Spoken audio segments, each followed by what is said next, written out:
Muy buenas noches para todos. La idea es que podamos hablar un poco de la EPOC, sobre todo en la parte de EPOC estable. Hay que tener en cuenta que pues esta enfermedad tiene su aparte en el tema de la exacerbación y hay que tener en cuenta que pues probablemente por el tiempo no nos vaya a alcanzar el tiempo no nos dé para poder hablar como tal de las exacerbaciones. Entonces vamos a hablar solamente en este momento de la época estable y como ustedes saben pues a nivel mundial pues hay una guía que es la guía GOLD para el manejo de la EPOC. ¿Listo? Entonces, vamos a intentar hacer allí como una combinación entre algunos temas básicos de fisiología, fisiopatología, e intentarlos combinar pues con todo el tema clínico, que es lo que pues les interesa a muchos de ustedes. ¿Listo? La idea es que logremos hacer como un repaso interesante de varios puntos y que logremos entender varios conceptos importantes que tiene esta enfermedad. ¿Listo? Esta es la guía, como ustedes saben, esta guía tiene ya una actualización 2026, está disponible, hay guía corta, guía larga, como quieran, ustedes pueden hacer revisión absolutamente de todo este contenido que es muy interesante. Listo, estos son los niveles de evidencia que maneja la guía, como ustedes también ya conocen en relación a cuáles son esas intervenciones que realmente tienen un beneficio en el paciente y cuáles son esas otras intervenciones que realmente no tienen ningún beneficio y que por el contrario pueden llevarme a que el paciente tenga algún grado de daño al intentar hacer algún tratamiento, incluso los que han venido desde hace mucho tiempo de manera empírica o similar, ¿no? Entonces, simplemente para que lo tengan en cuenta la descripción de los niveles de evidencia. Entonces, como introducción, pues tenemos en cuenta de que la EPOC es una de las tres causas principales de muerte a nivel mundial. Entonces, casi que se presenta en un 90% en los países de bajos ingresos y que desafortunadamente la EPOC es una enfermedad en la que se hace un diagnóstico muy tardío. Casi siempre cuando nos llegan los pacientes son pacientes que ya tienen una enfermedad muy avanzada, pacientes que ya tienen un daño pulmonar muy avanzado y en los que realmente el beneficio de algunas de las terapias no va a ser el que uno espera.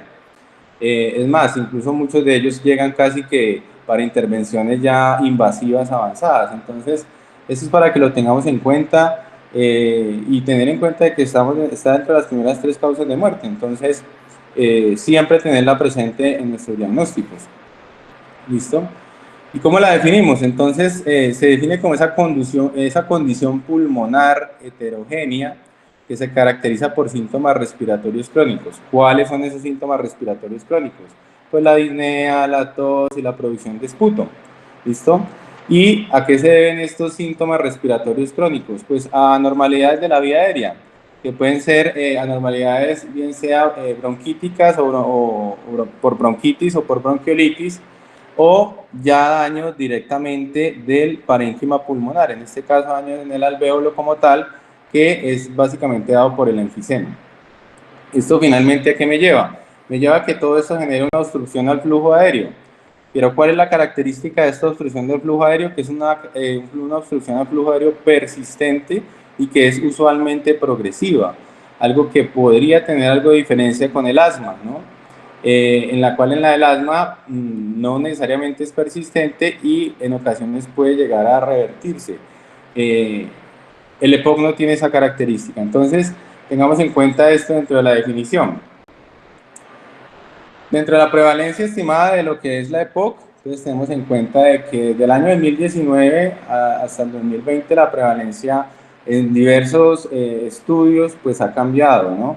Esa carga de morbilidad que tiene esta enfermedad pues ha llevado a que se hagan varias encuestas y dentro de esas encuestas podemos tener prevalencias que van desde el 2.6% hasta incluso unas en 2020 que van hasta el 10.6%. En general, podemos hablar que como tal la prevalencia de la POC va en ese rango, de 2.6 a 10.6, y básicamente nos dan estos datos como tan diversos, precisamente porque es una enfermedad en la cual no se hace un diagnóstico temprano. Podemos hablar incluso de 479 casos por millón de habitantes para 2020 de esta enfermedad.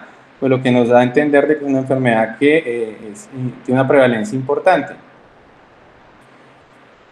¿Qué podemos hablar un poco de la epidemiología? Que los datos de esta enfermedad a veces no son tan claros porque los criterios diagnósticos a veces varían mucho, incluso en guías e incluso en muchos estudios. Algunos hablan de que solamente se debe utilizar la espirometría, otros hablan de que se tiene que utilizar la clínica más la espirometría, otros incluyen ya la clínica, la espirometría y las imágenes. Por ejemplo, esta guía 2026 habla principalmente de lo que es el comportamiento clínico y de lo que es el comportamiento espirométrico. No querían decir que las imágenes no son importantes, pero no las ponen como en un punto relevante en este momento para su diagnóstico. Y como ya hemos hablado, pues el subregistro hace que todos estos datos acaben de ser un poco más confusos, ¿listo? Y tener en cuenta, como ya lo hemos dicho, que es una enfermedad que genera casi 3 millones de muertes anuales. Pues para que todo esto lo tengamos en cuenta. ¿Qué podemos hablar un poco de la patogenia? Hay que tener en cuenta estos aspectos para hablar un poco de la patogenia. Primero, el asma y como tal la hiperreactividad bronquial puede ser un factor de riesgo importante, casi de 12 veces más riesgo para desarrollar EPOC una persona que ya tiene asma o hiperreactividad bronquial. Tengamos en cuenta de que la presentación del asma viene en la infancia, entonces personas que ya desde niños vengan con estas patologías, el riesgo de que desarrollen EPOC es de 12 veces más. Hay que tener en cuenta que en algún momento se habló de una condición que se llama el overlap asma y EPOC, como la sobreposición entre asma y EPOC, pero realmente ahorita lo que se está hablando es que la persona que tiene asma y en un futuro desarrolla EPOC, pues tiene las dos condiciones, tiene las dos enfermedades, no es que haya como tal una sobreposición. Otra cosa importante dentro de la patogenia es que los pacientes que tienen bronquitis crónica, o sea, pacientes que se definen como tosedores de al menos 3 meses por 2 años, pues son pacientes que tienen un peor desenlace clínico. Estos pacientes habitualmente se mueren más. Y lo otro importante es que las infecciones, sobre todo infecciones en la infancia, personas que hayan estado expuestas a micobacterias tuberculosas y no tuberculosas, al VIH, infecciones pulmonares por pseudomonas, son pacientes que también pueden desarrollar un EPOC un poco más grave y tienen esa predisposición mucho más fácil. Algo importante es que las mujeres tienen más riesgo de desarrollar un EPOC un poco más grave, básicamente por la exposición al tabaco. En las mujeres se ha detectado de que tiene una destrucción mucho más importante el tabaquismo a nivel pues, del parénquima, y que obviamente los estratos socioeconómicos más bajos nos llevan a que estas personas desarrollen esta enfermedad de una manera mucho más rápida y mucho más agresiva. ¿Qué podemos hablar de la fisiopatología?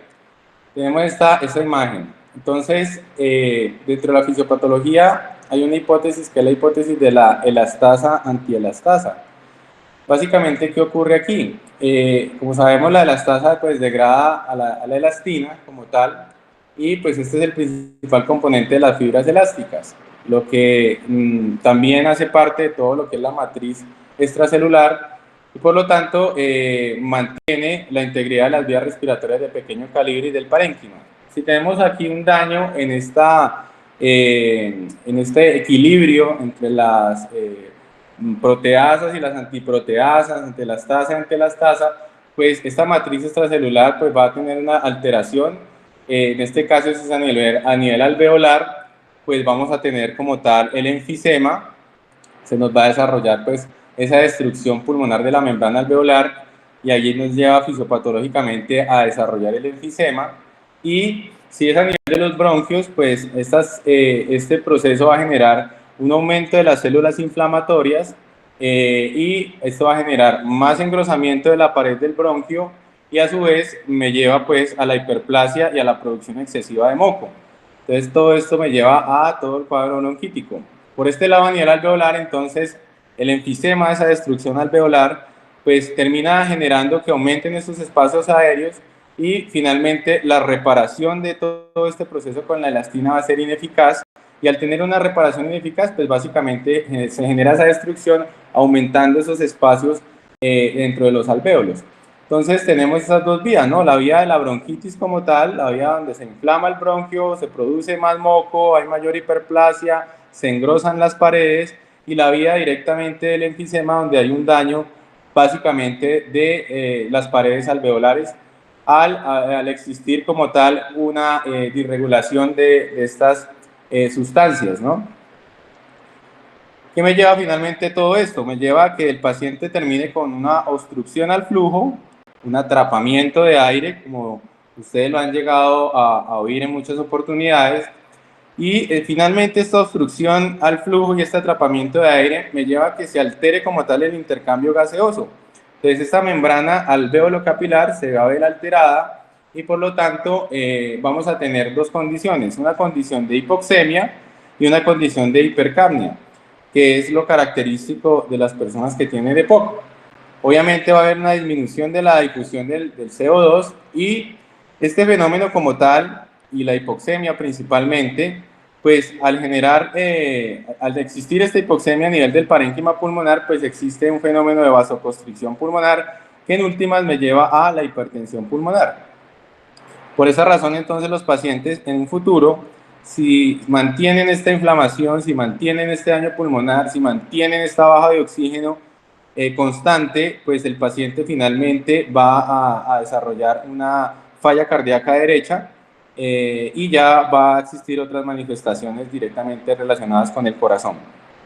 Entonces, miren a todo lo que nos lleva a todo este proceso fisiopatológico, toda esta disrupción de estas enzimas, de otras proteasas, de otras antiproteasas, para que finalmente todo el fenómeno de hipoxemia me lleva a hipertensión pulmonar y el fenómeno de hipercapnia predominantemente me lleva a que el paciente sea muy sintomático también.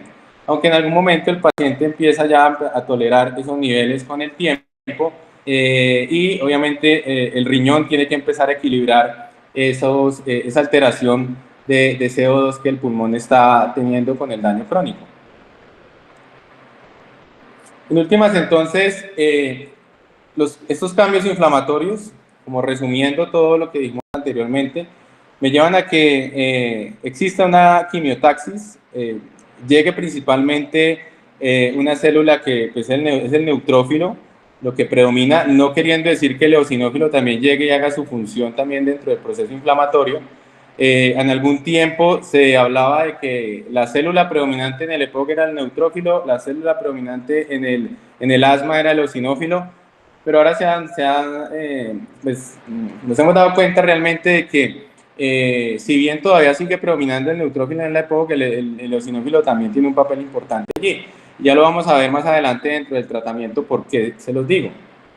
Finalmente, toda esta quimiotaxis genera que ingresen todas estas células inflamatorias allí al parénquima, que se liberen algunos factores de crecimiento y que esto finalmente me lleve a una inflamación crónica como dijimos, del parénquima de la vía aérea, fomentando como tal un estrés oxidativo que está aumentado y retrasando una aumentando una reacción inflamatoria y retrasando una acción antiinflamatoria, por lo cual entonces el parénquima se va a ver mucho más comprometido. Eso por el lado de los cambios inflamatorios. Por el lado de los cambios estructurales, se habla entonces de lo que ya lo habíamos mencionado, ese desbalance de proteasas y antiproteasas, que finalmente me llevan al enfisema, y también a la producción de estos factores de crecimiento que llevan a fibrosis y obstrucción. Entonces, para que tengamos en cuenta, cambios inflamatorios y cambios estructurales. Los cambios inflamatorios, pues básicamente dados por las células que ya mencionamos, por estos factores de crecimiento, y los cambios estructurales que me llevan finalmente a destrucción de parénquima, aumento de la fibrosis, la obstrucción y la producción de moco. ¿Listo? Cabe también mencionar algo importante, es que se hablaba también de que podía existir en la EPOC una disbiosis pulmonar. Todos sabemos de que ya pues, las vías respiratorias en algún momento se consideraron que eran estériles, pero realmente eso ya se sabe hace muchos años que no es así. Hay un grupo de gérmenes que están dentro de nuestras vías respiratorias, tanto superiores como inferiores. Esos gérmenes pueden llegar a estar generando un equilibrio dentro del parénquima y dentro de la vía respiratoria como tal, Y cuando existe una alteración, una disrupción de estos gérmenes puede llevar a que también se desarrolle más rápidamente la EPOC. Eso todavía está en estudio, pero hay que tenerlo en cuenta. Esa disbiosis pulmonar me puede también llevar a ser un agente importante dentro de la fisiopatología de la EPOC. Esa es una pregunta importante. ¿Será que la EPOC solamente está asociada al tabaquismo? ¿Ustedes qué creen, muchachos? ¿Quién me quiere responder por ahí, como para que no hagamos esto tan monólogo? No. No.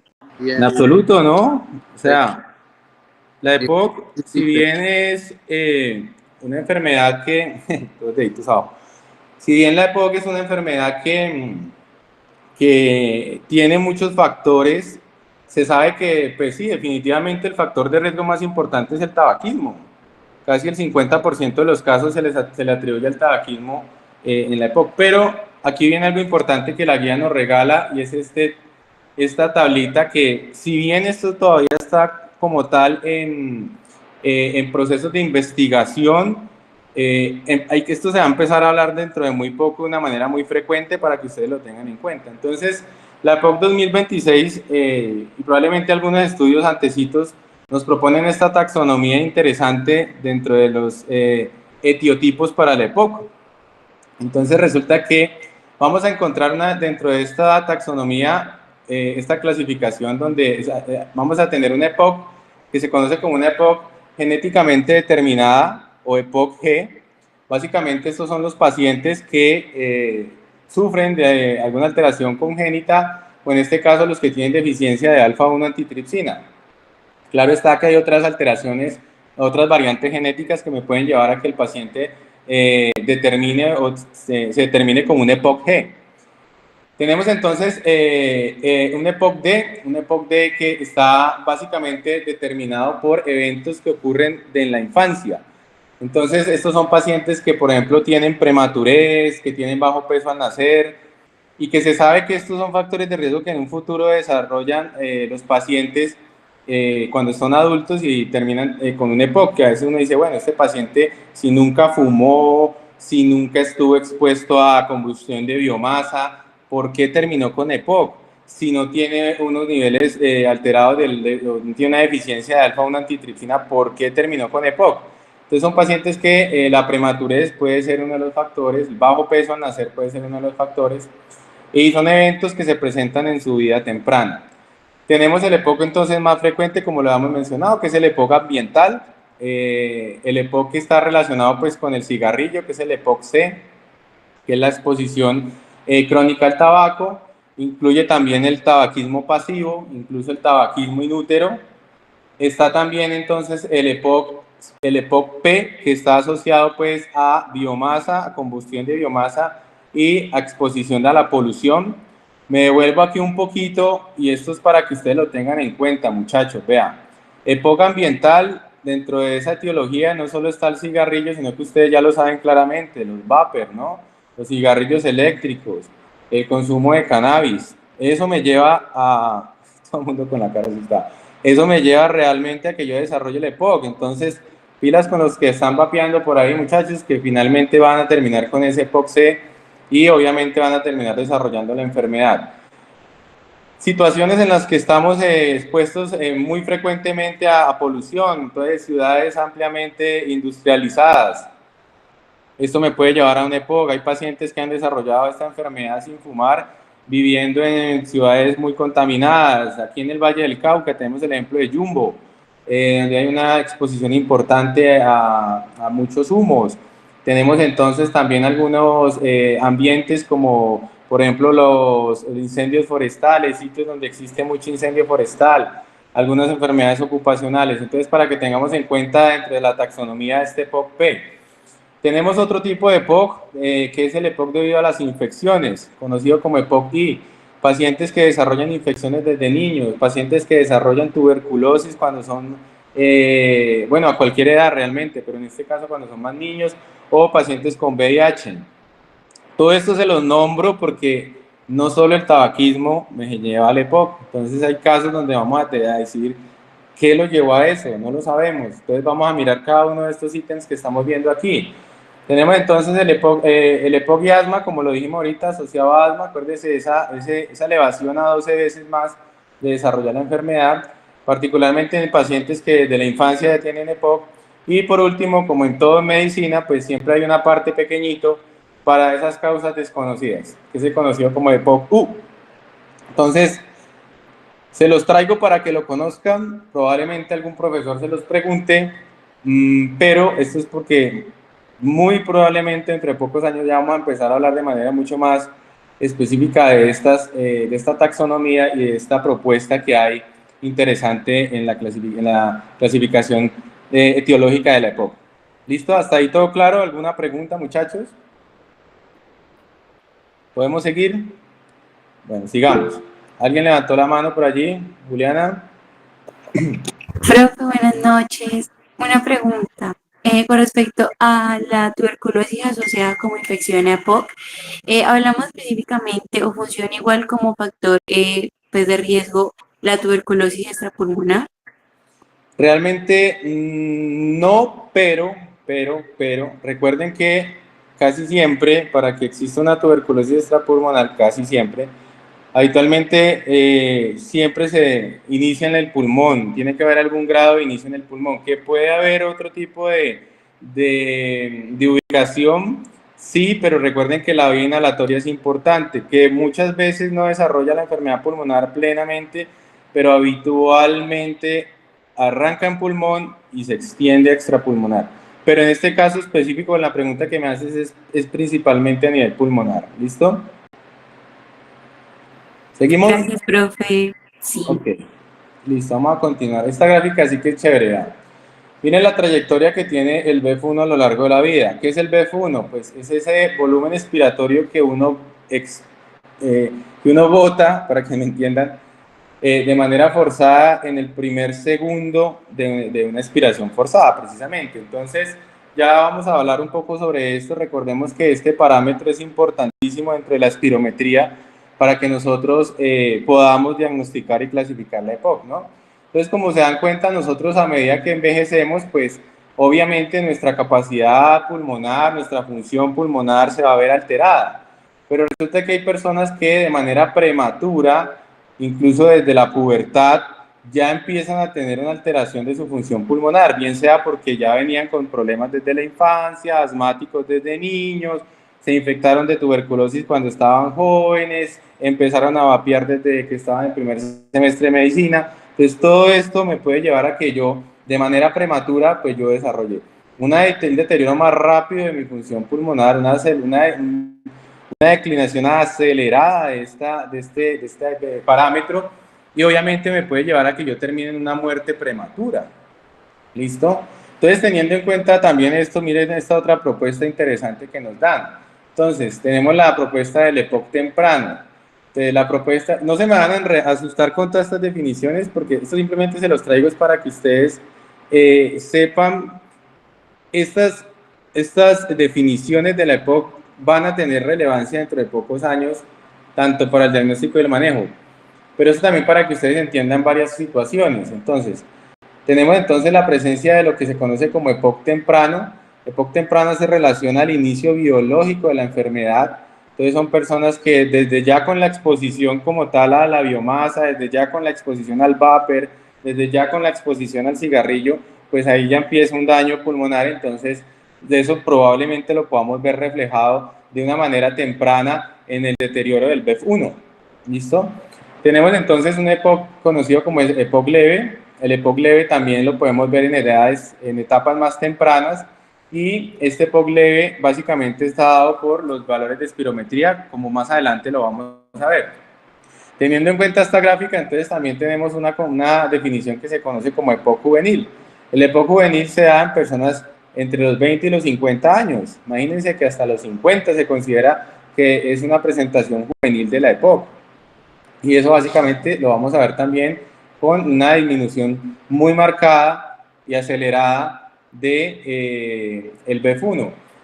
Miren ustedes que incluso desde en la pubertad uno tiene una función pulmonar y un BEF1 tan elevado, tan importante que pues puede estar alrededor de estos rangos de entre 100 y 120%, pero miren que a medida que nosotros vamos avanzando, 30, 40 años, por más de que estemos dentro del parámetro normal, ya empieza a disminuir un poco, entre el 100%, incluso baja un poquito más hacia los 50, el 80%, incluso ya abuelito entre los 80 años, pues, incluyendo pues dentro de lo que puede considerar normal, pues todavía disminuye un poco más ese BF1, ¿no? Entonces, esto para que lo tengamos en cuenta, que hasta los 50 años hablamos de un EPOC juvenil. Y hay dos conceptos interesantes que son el concepto de pre-EPOC. Este concepto lo vamos a tener muy seguramente dentro de poco, de manera muy frecuente, van a existir, este diagnóstico se va a empezar a difundir un poco más. En este momento se está hablando que solamente esto está en términos pues, de investigación, pero así empieza todo hasta que clínicamente ya lo podemos como tal pues implementar. Entonces el PREPOC hace relación a lo que son la presencia de síntomas respiratorios y alteraciones estructurales, pero con una espirometría que no tiene obstrucción. Y eso lo estamos empezando a ver de manera frecuente. Ustedes cuando están en su consulta, ustedes cuando estén ahorita, los que ya pasaron ahorita por semiología, los que están ahorita ya pues rotando en medicina interna, cuando están no sé si de pronto en el rote de consulta externa el que lo tenga, se van a dar cuenta que hay pacientes que son muy sintomáticos, tienen todos los síntomas de la EPOC, pero le hacen la espirometría y está normal. Es más, le hacen una tomografía y ya tiene un daño estructural y cambios bronquíticos crónicos o ya tiene cambios de enfisema. Entonces, ahí ese grupo de pacientes los podemos ya considerar como un pre-POC. Hay otro término, otra terminología que se conoce como el PRINCE. El PRINCE son esos pacientes que tienen esa espirometría que está pues mayor a 0, aquí es mayor a 0.7, o sea, mayor al 70% de la relación BF1 capacidad vital, pero ya tienen, por ejemplo, un BF1 una capacidad vital forzada solita menor al 0.8. O sea, quiere decir que no cumple con el diagnóstico de la EPOC por espirometría, pero son pacientes que ya tienen como tal un daño pulmonar con otros parámetros de este examen. Entonces, para tener en cuenta esta gráfica, para tener en cuenta la presencia del EPOC juvenil, para tener en cuenta que nosotros mismos estamos dañando nuestros pulmones y generando un daño, un detrimento acelerado de esta función pulmonar y obviamente llevándome a una muerte prematura. Bueno, manifestaciones clínicas. Esto yo casi siempre se los pregunto a ustedes para que me vayan diciendo, porque esto ya lo tuvieron que haber visto en semiología, ¿cierto? Pero bueno, aquí se los traigo en la tabla que dice la GOLD. Obviamente, uno de los síntomas cardinales de la EPOC, la disnea. ¿Listo? La guía que nos dice que si nosotros ya tenemos estos síntomas, pues considerar hacer una espirometría con esta espirometría, pues empezar como a sumar dentro del diagnóstico. Pero ¿qué nos interesa? Primero que todo, pues que el paciente al menos tenga estos síntomas. La disnea, que puede ser pues una disnea progresiva, una disnea persistente, una disnea que pues en todo momento. Otro síntoma importante, importante son esas presencias de sibilancias recurrentes. Ustedes van a estar ante un paciente que está ahogado todo el tiempo y ustedes lo auscultan y le encuentran sibilancias en todo momento. ¿Listo? Otro hallazgo importantísimo, esa tos crónica. Esa tos crónica que puede o no puede ser intermitente o puede o no puede ser productiva. A veces nosotros quedamos como con ese chip de que el paciente solo tiene que tener una tos que sea productiva para considerar EPOC. No. Ojo, porque el paciente con su tos seca podría estar dándonos unos hallazgos, unos datos importantes para el diagnóstico. ¿Listo? Lo otro, que el paciente curse, o para considerar como tal diagnóstico de EPOC, curse con infecciones recurrentes del tracto respiratorio inferior. Entonces llega este abuelito o la abuelita más bien que estuvo expuesta a la combustión de biomasa muchos años y entonces llegó en enero y ¡pum! Neumonía. Después en abril, neumonía. Después en julio, neumonía. Entonces este paciente algo tiene, probablemente esté cursando, pues hay que pensar que tenga un EPOC, si tiene su disnea, su sibilancia, su tos crónica. Y obviamente que tenga pues su factor de riesgo allí asociado, ¿no? como ya sabemos, tabaquismo, uso de vapers, bueno, etcétera. O que tenga algunos factores genéticos que ya se conozcan. Eso es importante porque, como sabemos, entonces la tos nos ayuda pues para hacer como tal diagnóstico de la bronquitis crónica, como ya lo definimos al principio, pero pues hay otras causas de tos crónica, y esto también nos lo dice la guía. Entonces resulta que hay unas causas que son intratoráxicas y hay otras causas que son extratoráxicas. Dentro de las intratoráxicas, pues obviamente, ¿qué más me puede producir tos? Pues el asma, el cáncer de pulmón, la tuberculosis, las bronquiectasias, la misma falla cardíaca izquierda me puede llevar a la presencia de tos.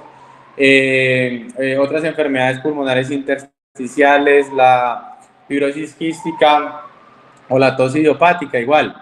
Todo esto hay que tenerlo en cuenta si estamos hablando de diagnósticos diferenciales u otras causas de EPOC a nivel intratoráxico solamente.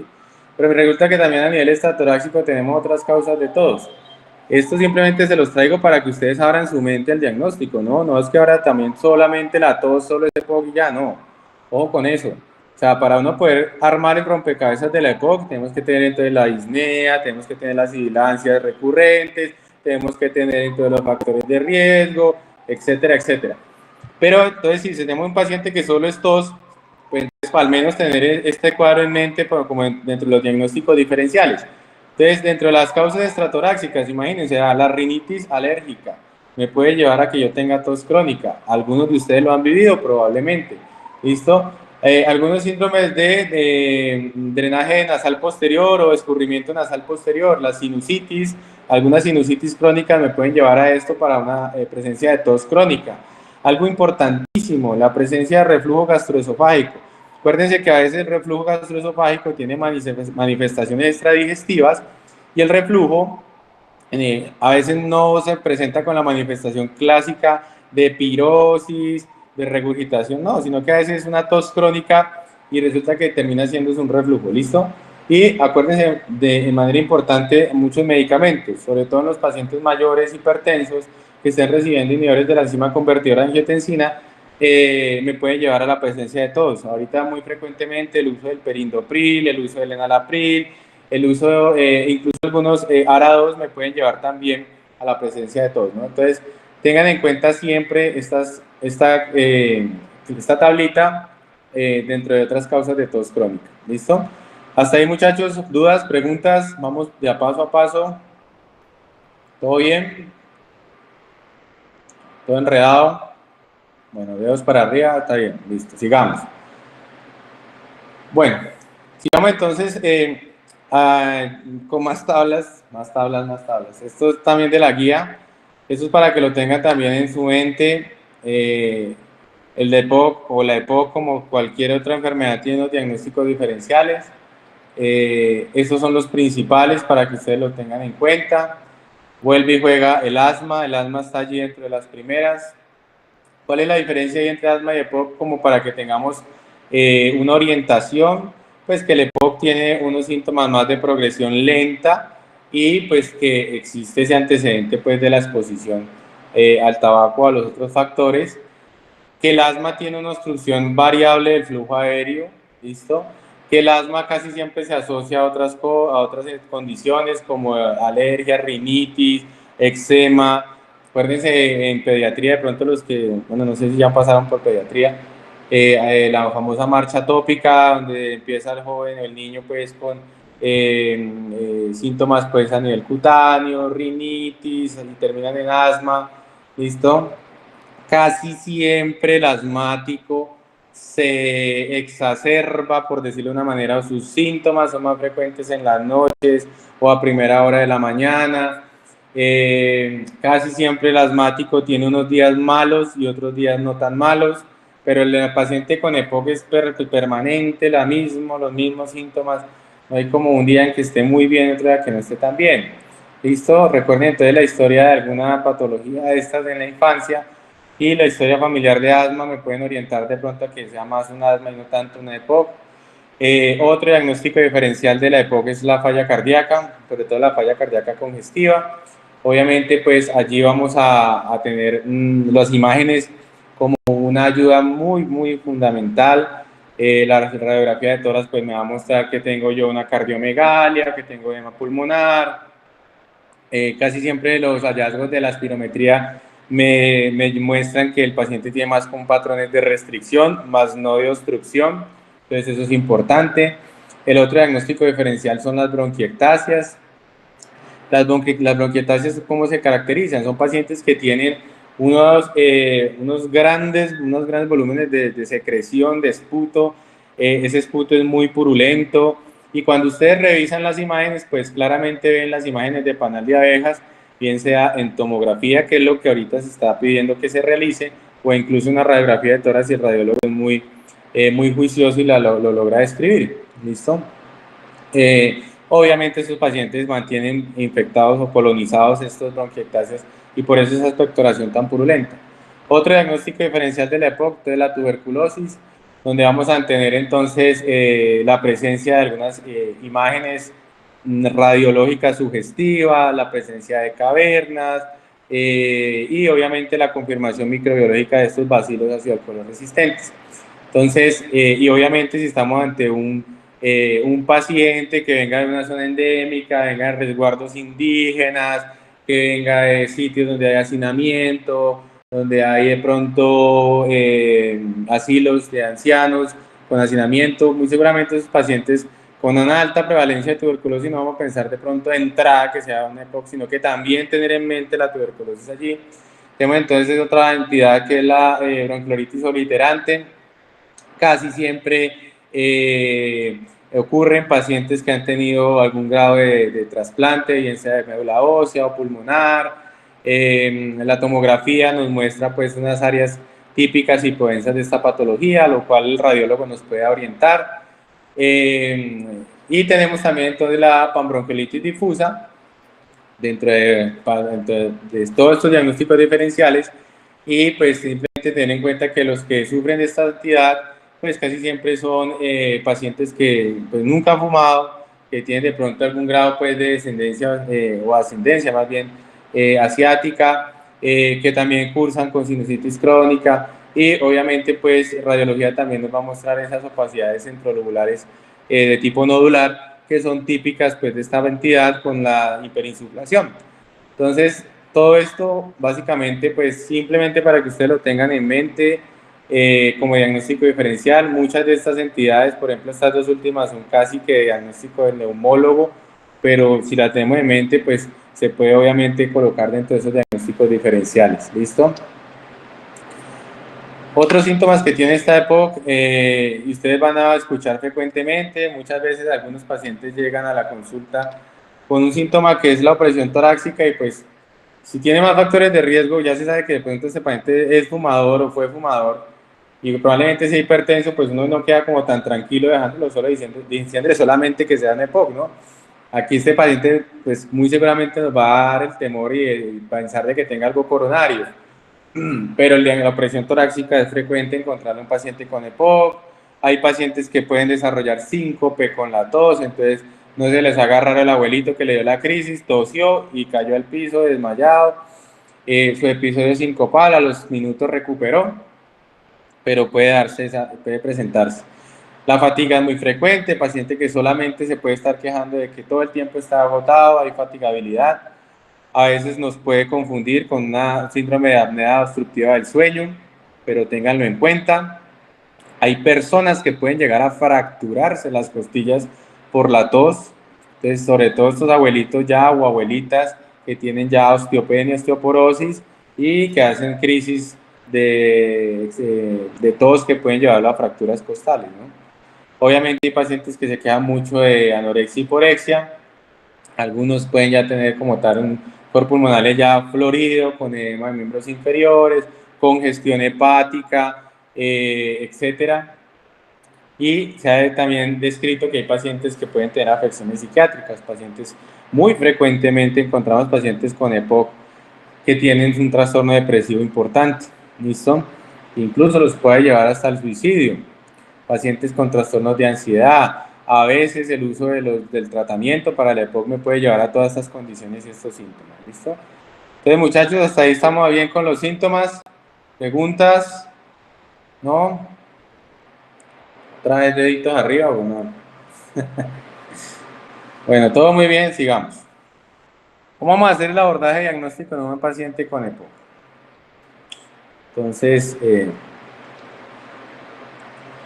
Entonces, primero obviamente teniendo los síntomas que ya dijimos, y lo segundo es con la espirometría.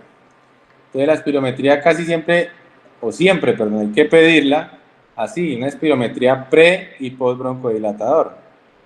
Ya les voy a decir por qué. Desafortunadamente, el subregistro, como ya sabemos de esta patología, y obviamente pues peor aún de la solicitud de espirometría, pues bajísimo aquí, sobre todo en esos países subdesarrollados. Entonces puede existir hasta un subregistro del 90%, no solo de la solicitud de la espirometría, sino de la EPOC como tal. Entonces vamos a hacer un poco de énfasis en la espirometría, ¿listo?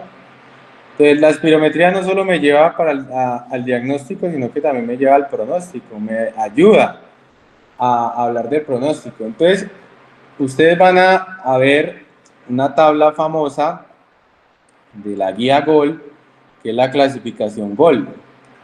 Esta clasificación GOL, desafortunadamente, desafortunadamente o afortunadamente, solamente me sirve para el pronóstico del paciente. Pero esa clasificación GOL, espirométrica, pues no me ayuda mucho para el manejo, pero todavía tenemos que tenerla en cuenta. ¿Listo? ¿Para qué más me sirve la espirometría? Pues para algunas decisiones terapéuticas, ya les digo cuáles. Algo importante es que esa espirometría debe estar estandarizada. Muchas veces encontramos sitios donde se pide la espirometría, pero no tiene como los criterios o el estándar que debe manejar, y las interpretaciones pueden ser erróneas, ¿no? Y dentro de los valores principales, pues tenemos que encontrar esta alteración de la relación B1 capacidad vital forzada. Al estar alterada quiere decir que esté por debajo de 0.7. Listo, esa relación. Otra cosa importante dentro de la espirometría es que muchas veces cuando se solicita este examen, muchas veces se tiende a suspender el broncodilatador que el paciente puede estar usando porque le mejoró los síntomas.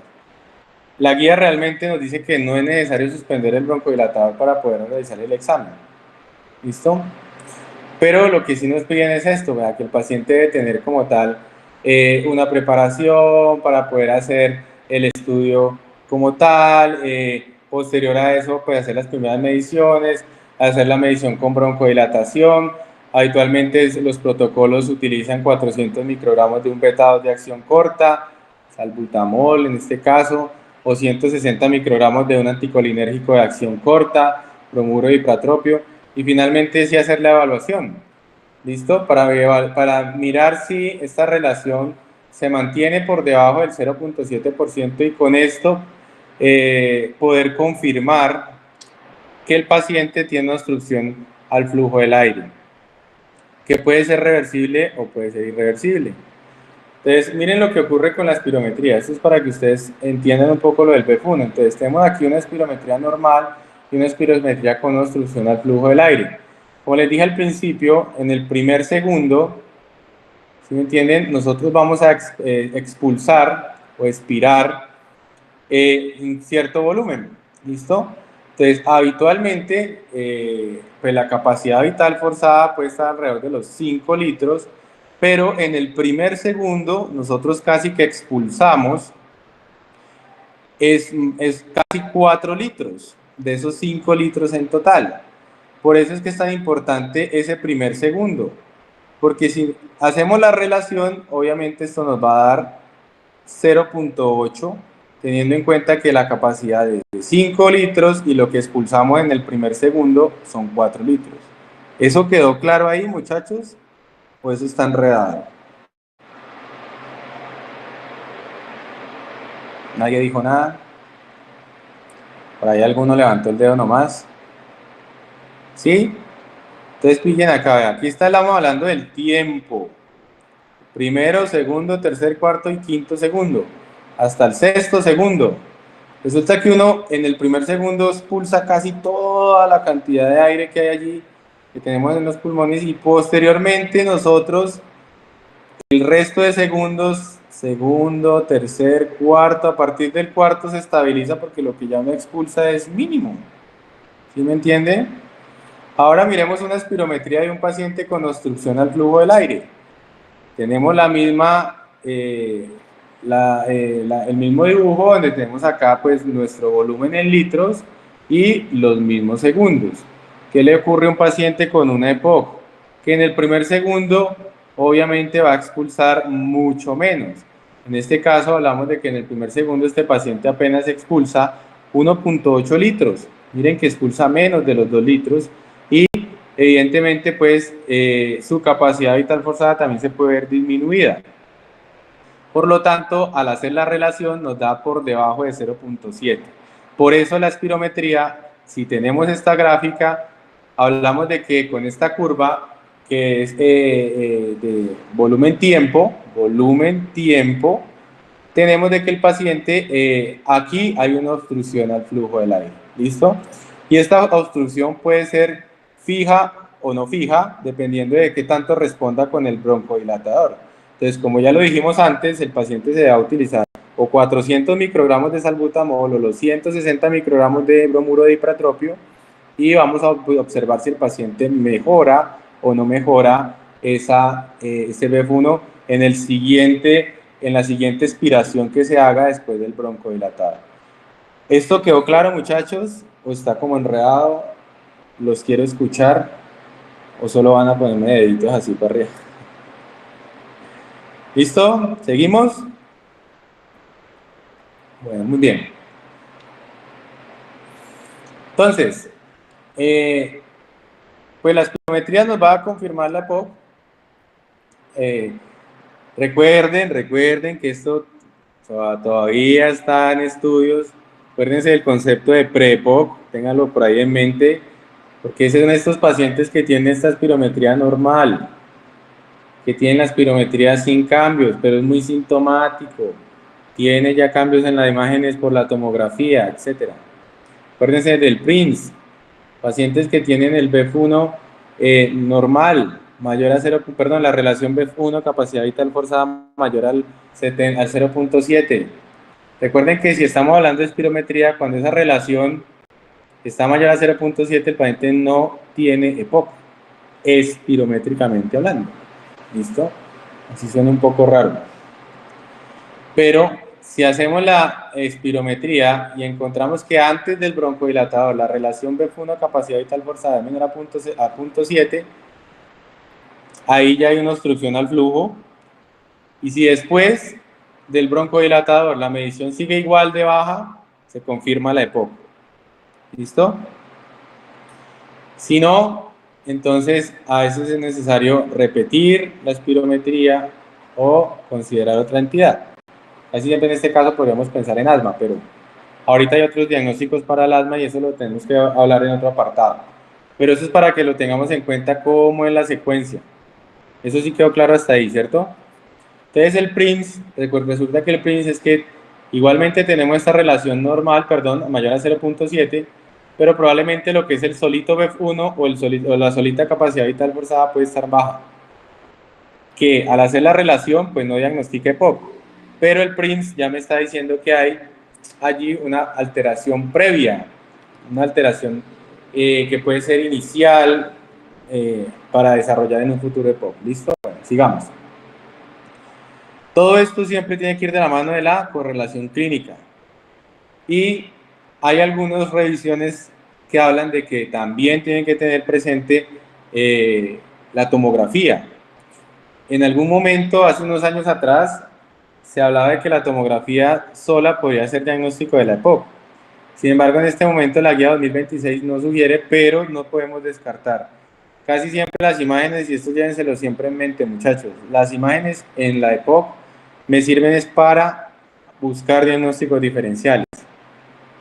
Yo pido a veces la tomografía porque quiero mirar si el paciente tiene un tumor o una neoplasia de pulmón, o pido la imagen porque estoy pensando en que tenga un patrón de bronquiectasias, o pido la imagen porque estoy pensando que está con una tuberculosis, etc. Entonces, como les digo, la espirometría va de la mano de la correlación clínica y las imágenes quedan más dirigidas a buscar los diferenciales. Toda esa lista de diagnósticos diferenciales que les mencioné al principio. Entonces, como resulta que la EPOC es una enfermedad subdiagnosticada, como la EPOC es una enfermedad que tiene unos registros tan bajitos, como ya lo hemos visto, entonces la guía recomienda unas cositas. Buscar de manera individual la EPOC, ¿en qué casos? Por ejemplo, en pacientes que ya como dijimos, tienen un cáncer de pulmón y se le hizo entonces la tomografía dirigida hacia el cáncer de pulmón, pero de manera incidental, por decirlo de alguna manera, el radiólogo nos reporta que hay un trastorno del parénquima, en este caso muy relacionado con enfisema. Entonces ya con esto yo llevo al paciente de entrada a una espirometría. Entonces ya con eso me adelanto un paso y probablemente el paciente tenga una neoplasia pulmonar con una EPOC. Entonces no podemos dejarlo sin el diagnóstico de la EPOC. ¿Listo? Ahora bien, pacientes que se les va a individualizar el riesgo. Entonces son pacientes que ya son mayores de 35 años, que estuvieron expuestos al tabaquismo o que están expuestos a ciudades donde hay mucha polución o hay exposición laboral, mineros, personas que trabajan con, bueno, con otro tipo pues, de humos, no necesariamente los mineros, pero bueno, sí otro tipo de personas que están permanentemente con combustión de biomasa, o el paciente tiene factores genéticos, o estuvo prematuro cuando nació prematuro, tiene síntomas respiratorios. La guía recomienda hacer un cuestionario y con el cuestionario evaluar. Si el paciente tiene el cuestionario pues positivo, ya vamos a ver cuáles nos pueden ayudar, pues podemos llevarlo a de una vez a hacer la espirometría. Y pues si de pronto el cuestionario todavía no nos ayuda mucho, podemos echarle mano a otro tipo de herramientas, como la caminata de 6 minutos. Probablemente todo esto nos puede llevar a finalmente definir si el paciente va o no a espirometría. En términos generales, pues en nuestro medio es pertinente considerar siempre la espirometría porque está disponible. Podemos de pronto tener en cuenta algunos sitios o lugares del país donde no esté, por ejemplo, en algunas comunidades indígenas, comunidades del Pacífico, que va a ser mucho más difícil, donde nos tenemos que entonces enfocar más en la parte clínica, pero digamos que en términos generales, en nuestro ambiente, en nuestro medio aquí, a nivel del Valle del Cauca, Tuluá, Cali, Buga, tenemos un grupo de neumólogos muy juiciosos y ellos nos pueden, sitios de atención de neumología, clínicas de neumología, donde podemos solicitar sin miedo a la espirometría, muchachos. Entonces la invitación es esa, vamos a solicitarla en esos pacientes que tengamos pues este riesgo individualizado. La guía pues nos habla de los cuestionarios, también tenemos que hacer los cuestionarios, pero en últimas vamos a necesitar la espirometría para poder hacer también el diagnóstico y confirmarlo. Listo, muchachos, ¿vamos bien hasta ahí? Sigamos. Vamos a hablar ahora de la clasificación. Pues clasificación del EPOC. Entonces, la clasificación de la EPOC tiene que tener en cuenta varias cosas. Primero, mirar cuál es la carga sintomática que tiene ese paciente. Entonces, para eso podemos utilizar los cuestionarios, como les dije ahorita. Entonces, el MMRC, que es el que más está en boga, pero resulta que a veces utilizar solo este nos puede llevar a algunas confusiones porque pues, el paciente con EPOC no solamente tiene disnea, como ya lo supimos, como ya lo vimos. Entonces, de pronto vamos a tener en cuenta el CAT principalmente, el CCQ. Todos estos son cuestionarios que nos van a ayudar muchísimo para poder evaluar esa carga sintomática de los pacientes. Y allí sí nos va a servir muchísimo para tener en cuenta el manejo en ellos. Dentro de la clasificación, como ya lo mencioné, está la clasificación según el grado de obstrucción de la vía aérea. Allí vamos a tener en cuenta la espirometría. Dentro de la clasificación también hay que tener en cuenta las exacerbaciones o el riesgo de exacerbación que tiene el paciente. y algo importante que es la presencia de los eosinófilos también. Listo, sobre todo estos eosinófilos pues en sangre. Entonces, esto casi siempre es la pregunta de examen porque esta es la clasificación espirométrica o lo que conocemos como la clasificación GOLD. Entonces la clasificación GOLD, pues primero que todo, obviamente tenemos que tener la relación B1 capacidad vital forzada por debajo de 0.7, menor a 0.7, y ya con este parámetro decimos listo, aquí ya hay una enfermedad obstructiva. Si está mayor a esa relación a más de 0.7, no hay enfermedad obstructiva. Entonces, espirométricamente no podemos hablar de POC ahí.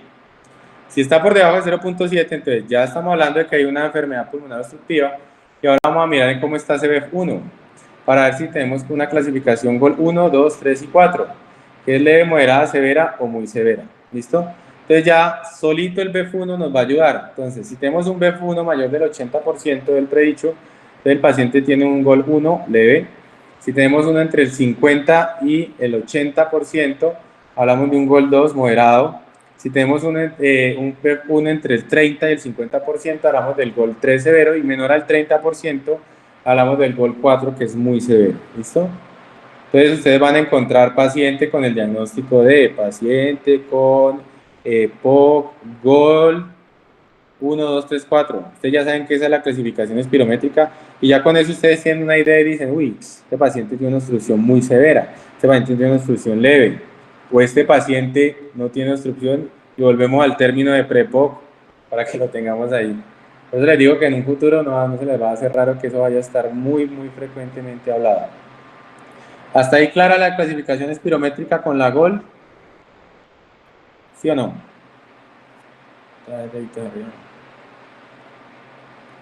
Bueno, sigamos. Entonces, aquí les traigo a colación pues esas escalas de disnea, ¿listo? Entonces el MRC, que es una escala que nos ayuda, simplemente lo que hacemos es aplicar como tal estos grados de deterioro de la clase funcional del paciente. Entonces si es grado 0, con el ejercicio extenuante, si es grado 1, a veces solamente subiendo una pendiente leve. Si es grado 2, paciente que se ahoga haciendo las mismas actividades que hacen los pacientes de la edad de él.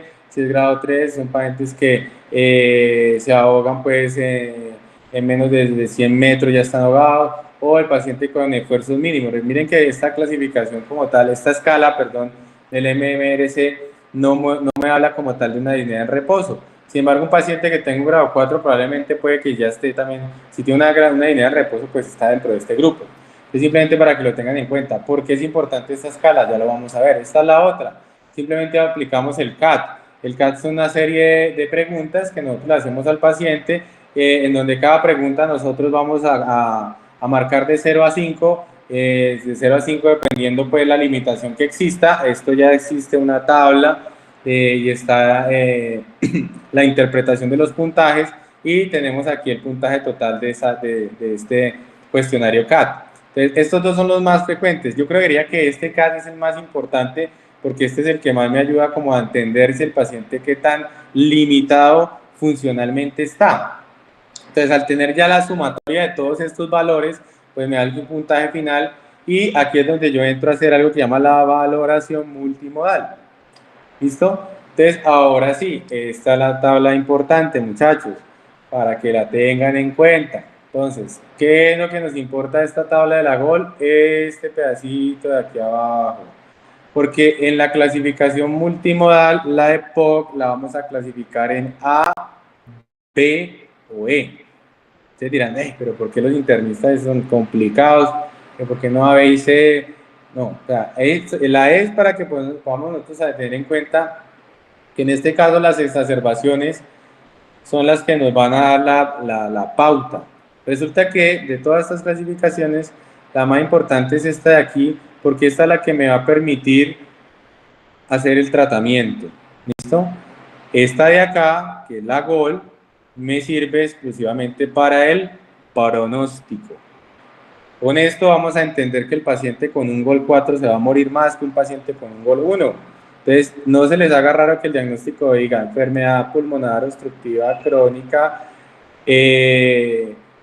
GOL 4A, GOL 4E, GOL 4B.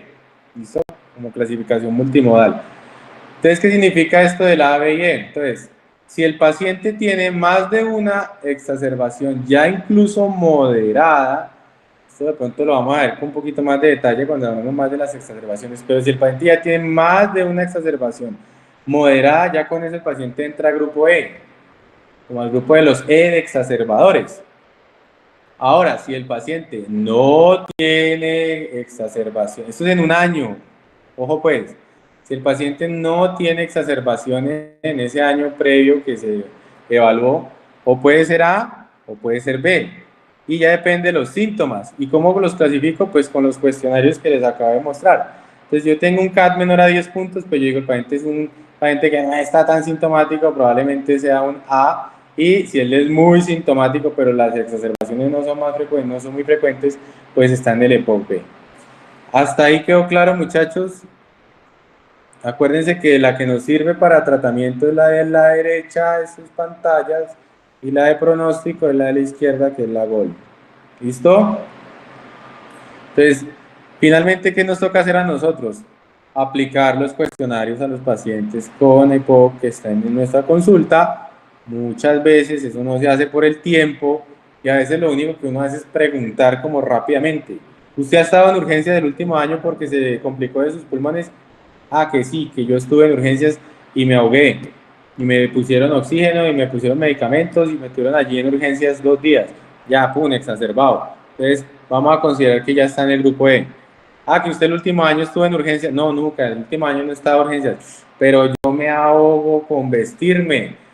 Yo estoy en el grupo de la tercera edad y todos los viejitos están haciendo sus movimientos básicos con un palito y yo me ahogo y todos lo hacen igual. Entonces yo, uy, este paciente probablemente el cuestionario o el MMRC le va a dar al tico. Entonces este ya sería un EPOC B.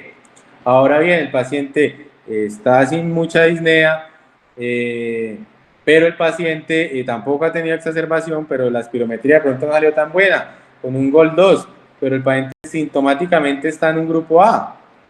¿Sí me hice entender? A pesar de que espirométricamente no le vaya tan bien. Como puede que también tenga un paciente que tenga una espirometría muy mala, con un GOL 4, pues el paciente sintomáticamente no está tan mal. O tiene una espirometría con un GOL 2 y el paciente está muy sintomático, exacerbador frecuente. Entonces, para que tengan en cuenta esta tabla es importante por eso. ¿Listo? ¿Hasta ahí claro? Vamos a continuar. ¿Qué otras pruebas necesitamos para el diagnóstico de la EPOC? Bueno, ya lo hemos mencionado, la TACAR. Recuerde que es para diagnóstico diferencial. La guía no la pone como una opción como de primera opción, como diagnóstico. O sea, la espirometría está allí, primera opción. Pero el TACAR nos ayuda para hacer diagnósticos diferenciales, como ya vimos en neoplasias, o para los pacientes que van a ser llevados a cirugías de reducción de volumen. Recuerden que estos pacientes que tienen cirugías de reducción de volumen o que necesitan cirugías de reducción de volumen es porque tienen un parénquima pulmonar tan destruido, que hay tantas bulas, que finalmente el neumólogo y el cirujano de tórax deciden llevar la cirugía de reducción para evitar o de pronto que se rompa una bula y termine un hemotórax espontáneo y, o también para disminuir un poquito la sintomatología. ¿Listo? Tenemos las pruebas de difusión. También estas pruebas de difusión de CO2 básicamente son también para los pacientes que van a ser llevados a reducción de volumen pulmonar y también me sirven para pronóstico del paciente. Ojo muchachos, gases arteriales. Los gases arteriales los vamos a pedir principalmente para esos pacientes que están en exacerbación. No está recomendada de rutina como pedírselo a un paciente estable, pero tiene un papel importantísimo en las exacerbaciones, como lo vamos a ver más adelante. Los test de caminata tampoco los recomiendan pues que uno los pida todo el tiempo, pero también nos ayudan mucho al pronóstico, importante. Y eso es importante también que ustedes tengan en cuenta. El tamizaje para déficit de alfa-1 antitripsina, la guía lo recomienda para todos los pacientes con la EPOC. Es algún mensaje también que hay que llevar, ¿no? La gente que tenga EPOC idealmente debe tener al menos un tamizaje para déficit de alfa-1 antitripsina. Muchachos, ¿cómo vamos hasta ahí? ¿Quién me quiere hablar de algo, preguntar algo? Todo el mundo levanta el dedo. Ahí tiene preguntas, me preocupa porque cuando no preguntan o no quedó nada claro, todo está muy claro. Y acuérdense que yo me estoy basando en la guía porque yo no sé realmente qué docente le está dando la clase de POC como tal, y pueda que de pronto hayan datos allí que sí, que no, o de pronto que yo no haya dicho y ustedes tengan ahí en dudas. La idea es de pronto aclarar eso y de pronto no entrar en controversia. La idea es que hablemos un mismo idioma con esta enfermedad. Bueno, vamos a pasar al tratamiento, muchachos, ya para terminar. Como les digo, no creo que alcancemos por tiempo ahorita a hablar un poco del tema pues, de exacerbaciones, pero dentro del tratamiento que hay que tener en cuenta, ¿cuáles son esos objetivos del tratamiento, muchachos? Entonces, un objetivo importante es reducir los síntomas. Claro que sí, un paciente con EPOC es un paciente muy sintomático, un paciente, bueno, no todos, pero bueno, si estamos hablando de un EPOC, EPOC categoría que sea B o E, es un paciente que permanentemente está con esa tos, permanentemente está disnéico. Acuérdense que en algún tiempo se hablaban de los famosos abotagados morados o abotagados azules, que es el paciente que tiene un fenotipo más bronquítico, que se ven así todos como más como de aspecto hematizado, cianóticos. Y está este paciente que conocido como el soplador rosado, que es este paciente que se ve así como más de aspecto delgado, con expiración prolongada, fenotípicamente más no tan cianótico, pero con una aspiración prolongada y permanente, pues que son sintomáticos, son pacientes que consultan más por eso, porque tienen una tos que no les permite dormir, porque tienen pronto porque se sienten edematizados. Entonces la idea es eso, uno de los objetivos es reducir los síntomas, muchachos. Y lo otro es reducir el riesgo de exacerbaciones. Al reducir el riesgo, nosotros que llevamos a que probablemente el paciente disminuya la mortalidad, ¿no?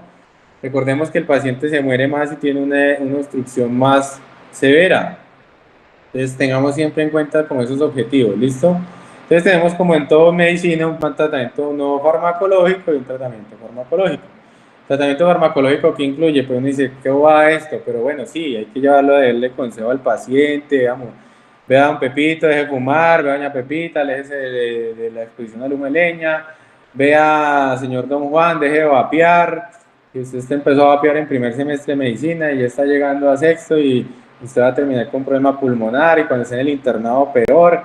Entonces, muchachos, eso suena bobo, pero hay que hacerlo, hay que llevar al paciente a que se concientice que tiene que dejar todo esto a un lado. Hablar con la familia, muchachos, siempre, cuando sus pacientes llegan al consultorio, permitan que lleguen, entre con el familiar, a veces el familiar es el que le tira a usted todos los datos prohibidos y ya se dan cuenta de todo, ah, sí, el señor sigue fumando, ah, sí, el señor sigue vapeando, etcétera, etcétera.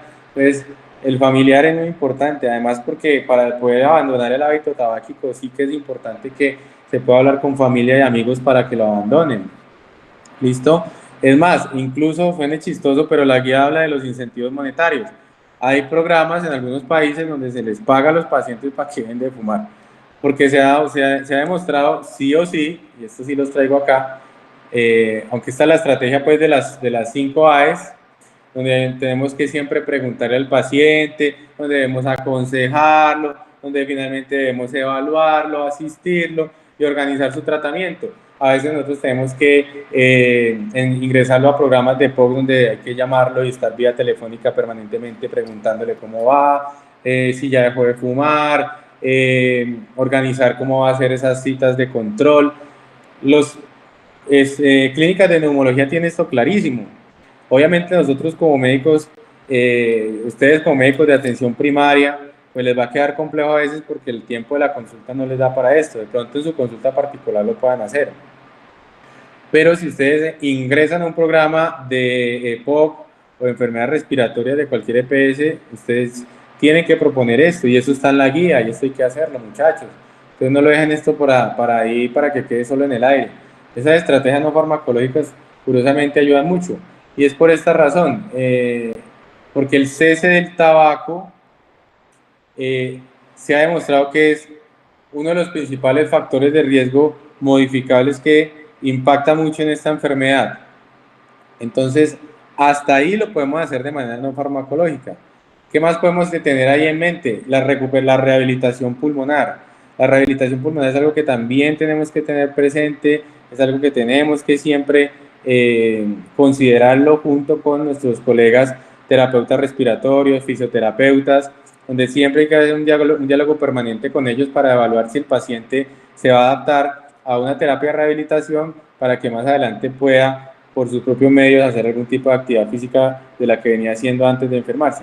A veces esto es muy complicado, complicadísimo, claro que sí, porque llevar esos pacientes a una rehabilitación completa es difícil, porque casi siempre, como les digo, nos llegan ya con una enfermedad avanzada, una enfermedad en la que no podemos hacer gran cosa.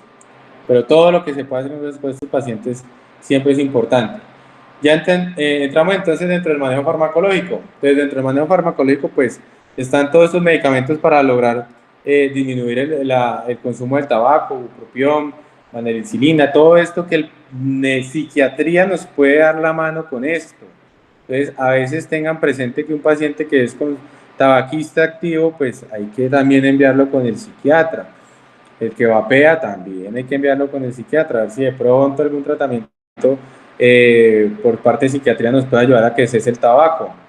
Obviamente más aún los que consumen algún tipo de psicofármacos o cannabis. Entonces tengan en cuenta esto.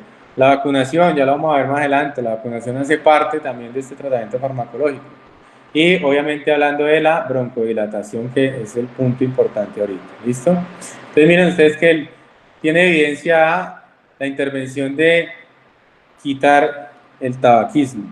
Entonces, allá es donde tenemos que primero apuntar al paciente que tenga EPOC y que todavía no haya suspendido el tabaco. Entonces vamos a tirarle por todo lado. Valoración por psiquiatría, psicología, trabajo social. Siempre tengan en cuenta eso, muchachos, porque es evidencia A que el paciente va a modificarle su enfermedad cuando logre quitar el tabaco o el vapor. Mucho ojo con eso, muchachos. ¿Listo? Bueno, hasta ahí cómo vamos. Bien, ya casi vamos a acabar. Recuerden que toca mirar, nos toca sacar un espacio, muchachos, para poder hablar de exacerbación porque el tiempo no nos va a dar, la verdad. Este tema se extiende un poco, yo estoy intentando hacerlo lo más rápido y conciso posible. Se me pueden estar pasando muchas cosas. Para eso hay una opción, un tiempito para preguntas. Y si no, muchachos, en la universidad ustedes con la jefe de Natalia me pueden escribir, mandarle mensaje. Cualquier duda que tengan o refuerzo lo podemos hacer por ahí. ¿Listo? Lo que me interesa es que queden los conceptos claros. Entonces, ¿qué pasa si me llega un paciente que ustedes, pum, lo diagnosticaron nuevecito con EPOC? Porque tenía los síntomas y porque ustedes dijeron, vamos a hacerle la espirometría y pum, espirometría con relación BF1, capacidad vital forzada de 0.50 con un BF1 en 50. Entonces, listo, ustedes ya lo tienen en mente y ya por gol lo clasifican. Resulta que es un paciente que ustedes que tienen que evaluarle, pues, cómo están esos síntomas y la exacerbación. ¿Para qué? Para poder nosotros clasificarlo en A, B o E. ¿Listo? Y con esto definimos cómo sería el tratamiento. Entonces vamos a encontrar esta tabla que también es muy importante. Entonces yo aquí casi siempre les pregunto cosas para que no me duerman ya, aunque ya casi acabo. Muchachos, díganme varios, al que quiera, ¿cuáles son los broncodilatadores de acción corta? ¿Cómo los podemos clasificar? Nadie dijo nada, todo el mundo se quedó callado. Nadie, muchachos, Nicolás levantó. Ay, qué pena con el profe, muchachos, uy, qué pena. Entonces, muchachos, broncodilatadores de acción corta. Nadie. Salbutamol. Albutamol, bueno, ¿qué más? Entonces, los betados de acción corta, muy bien. Y también están los anticolinérgicos de acción corta. Entonces, salbutamol, ¿qué más? Solo salbutamol. Bromuro y pratropio entre los anticolinérgicos de acción corta, ¿qué más?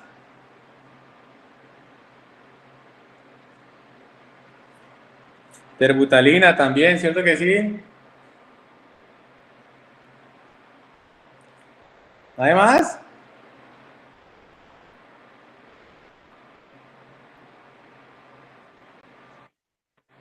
¿Cómo? Bueno, muchachos, Y entonces dígame cuáles son esos broncodilatadores de acción larga. Ahí está el chancuco. ¿Cuáles son los famosos LAVA y cuáles son los LAMA? ¿Los LAVA cuáles son? ¿Quién se acuerda? ¿Ustedes en qué semestre están? ¿En No. sexto? ¿Cómo Sería cuál? como salmetarol, formetarol. Espere, suave, suave. Formoterol, salmeterol. Almeterol. Indacaterol. Bueno, Indacaterol también, ¿sí o qué? Pero este que también tenemos beta 2 de acción larga y también tenemos antimuscarínicos de acción larga. ¿Listo? En este tema o en este grupo de pacientes que tienen una EPOC, en este caso el grupo A, pues esos pacientes como tienen exacerbaciones que son mínimas, cero a nivel del año, y las encuestas para definir cómo está su sintomatología es bajita, realmente la guía nos recomienda utilizar en este caso cualquier broncodilatador, pero ¿cuál?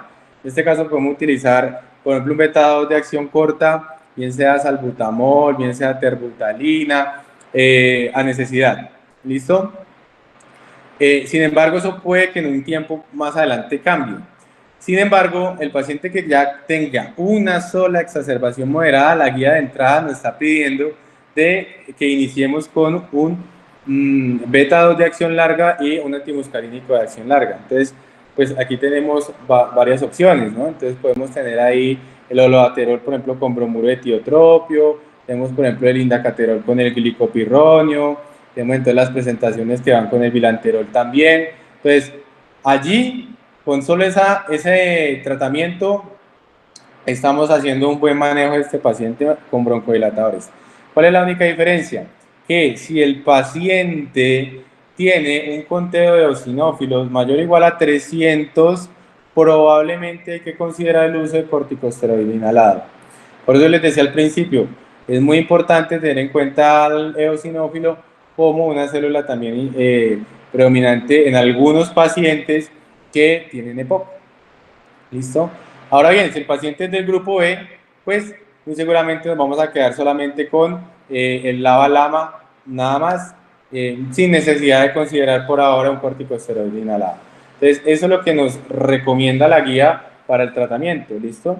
Entonces, muchachos, a repasar un poco más el tema de los fármacos, en este caso broncodilatadores, beta 2 de acción corta, beta 2 de acción larga, antimuscarínicos de acción corta, antimuscarínicos de acción larga y los esteroides inhalados. ¿Listo? ¿Qué esteroides inhalados recuerdan?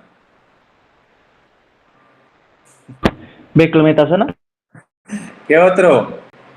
Como decía un profesor hace años, dígame un esteroide inhalado que no sea beclometasona ni budesonida. Queda uno así. ¿Sí que doctor Nicolás? Lo bloqueaban del todo a uno. Otro, dígame en otros dos más.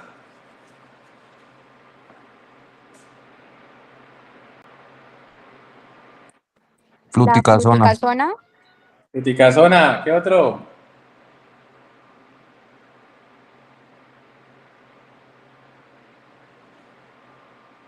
¿No más? Bueno, muchachos, ese los dejo para que lo repasemos luego, ¿listo? Bueno, muy bien. Listo, vean. Aquí está un grupo de pacientes que ustedes de pronto van a encontrar, y son esos pacientes que, por ejemplo, tienen exacerbaciones frecuentes o puede que persistan con disnea frecuente. Entonces resulta que si estamos hablando de los pacientes que son exacerbadores frecuentes, entonces dependiendo del grupo, ya sabemos que están del grupo E. Entonces ya sabemos que iniciamos con LAVA o LAMA. En este caso, pues si ya está en grupo E, pues la idea es que vamos de una vez con la combinación LAVA-LAMA y según el conteo de eosinófilos vamos entonces con el corticoide inhalado. ¿Listo? Pero resulta que hay unos pacientes que todavía no mejoran y son frecuentes de encontrar.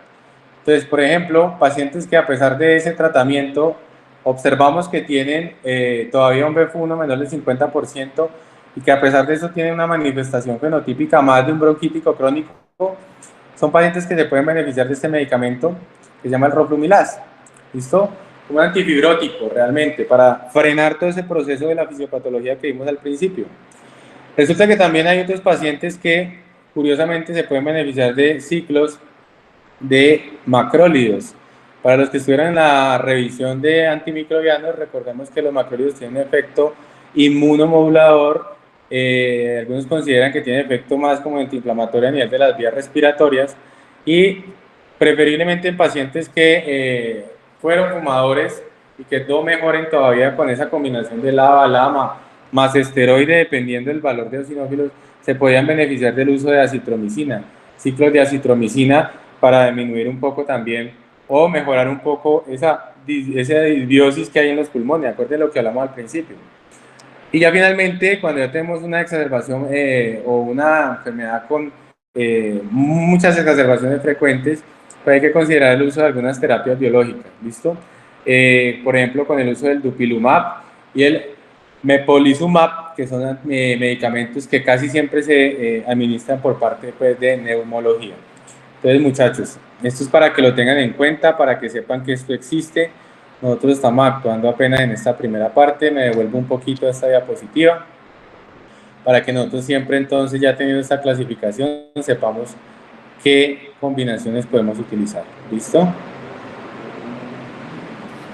Bueno, muchachos, aquí hay que tener en cuenta, sobre todo en pacientes que de pronto ya venían utilizando algún grado de broncodilatador de acción larga, en este caso un beta de acción larga más corticoide inhalado. Si el paciente tiene unas exacerbaciones frecuentes, aquí hay que tener en cuenta nuevamente el valor de eosinófilos, sobre todo en este exacerbador frecuente, pero que ya venía con tratamiento previo. Este caso no es el paciente pues naive, como lo conocemos, que nos llegó fresquito, nuevo, porque es un paciente que ya venía tratado de pronto por otro colega, o de pronto el paciente por sí solo llegó a iniciar su tratamiento. Entonces, aquí de pronto el valor de eosinófilos lo tenemos que reevaluar, ¿listo?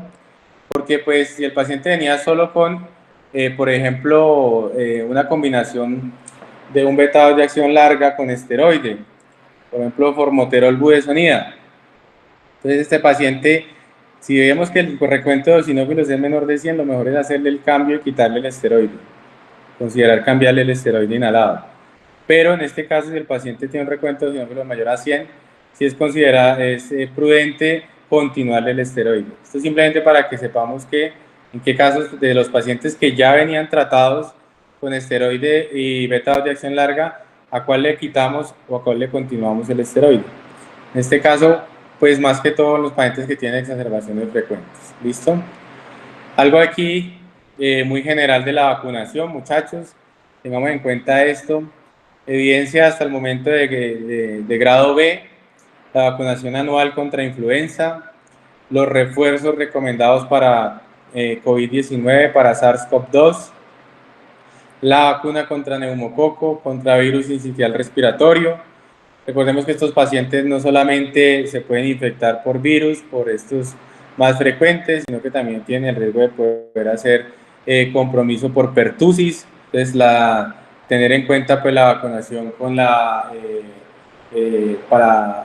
con la triple bacteriana realmente, y tener en cuenta también esos pacientes mayores de 50 años el mayor riesgo de que puedan desarrollar herpes zóster. Entonces también siempre recomendar que esos pacientes se vacunen contra el herpes zóster.